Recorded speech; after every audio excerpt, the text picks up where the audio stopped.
สวัสดีค่ะวันนี้เขากับน้องบัวอีกแล้วนะคะวันนี้น้องบัวจะมารีวิวนี่เลยค่ะนี่นะคะนี่นะคะข้างหลังก็จะมีบอกนะคะเป็นรูปแบบนี้ซึ่งของที่เราจะมารีวิววันนี้ก็คือนี่เลยค่ะนี่เป็นเครื่องเหมือนเช็คเงินนะคะนี่ค่ะก็จะสามารถมีเสียงนะคะนี่เลยค่ะนี่ค่ะ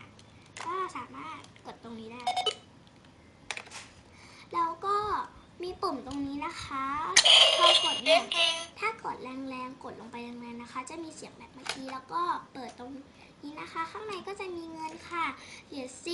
10 20แล้วก็50แล้วก็100 บาทค่ะนี่ไงค่ะเหรียญ100อันนี้ก็เหรียญ50เหรียญ10ก็จะเป็นเหรียญ20นะคะโอเคพอเราทำความรู้จักกับนึกไปค่ะมีตัวเลขตรงนี้ด้วยนะคะกดก็จะมีเสียงเหมือนกันนะคะจะมีลบแล้วก็บวกด้วยนะคะโอเคต่อไปเรามาดูของที่อยู่ในตะกร้ากันเลยนะคะเขาจะมีตะกร้ามาให้เราแบบนี้ค่ะ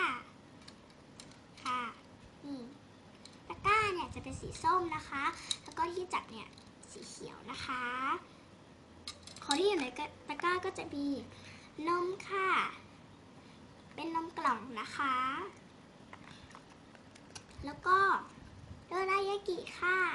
เป็นขนมปังนะคะอันนี้ก็จะเป็นฮอทดอกค่ะส่วนอันนี้นะคะก็จะเป็นน้ำบลูเบอร์รี่กับสตรอเบอร์รี่นะคะนี่ค่ะ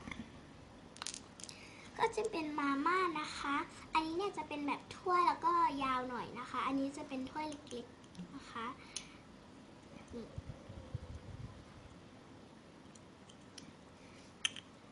ส่วนอันนี้นะคะข้างก็สามารถเปิดได้นะคะข้างในก็จะเป็น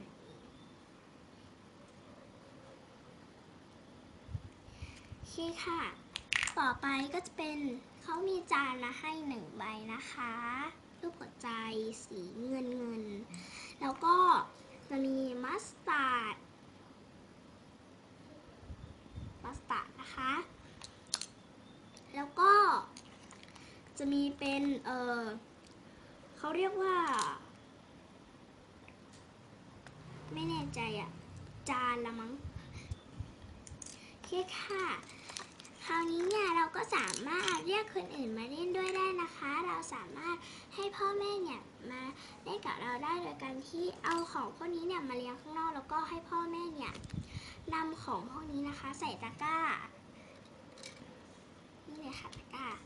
แล้วน้องก็สามารถเช็ค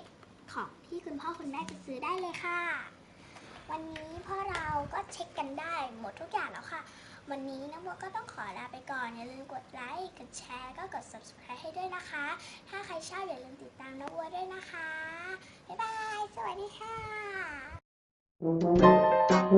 ะ